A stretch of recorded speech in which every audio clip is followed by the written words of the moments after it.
In a chilling revelation, former Deputy Assistant Secretary of Defense for Intelligence, Christopher Mellon, has demanded the release of classified documents pertaining to a covert U.S. government initiative allegedly focused on studying extraterrestrial technology.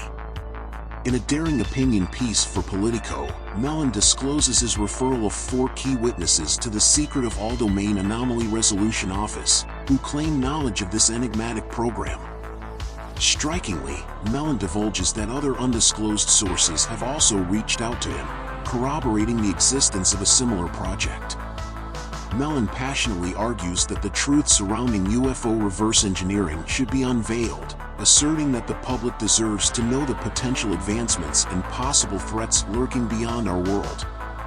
Furthermore, he astutely emphasizes the opportunity for scientific breakthroughs that could revolutionize energy, transportation, and materials technologies if these covert endeavors are exposed. As Mellon calls for transparency, one can't help but wonder, what astounding discoveries have our leaders been withholding, and what clandestine horrors lie dormant within the shadows?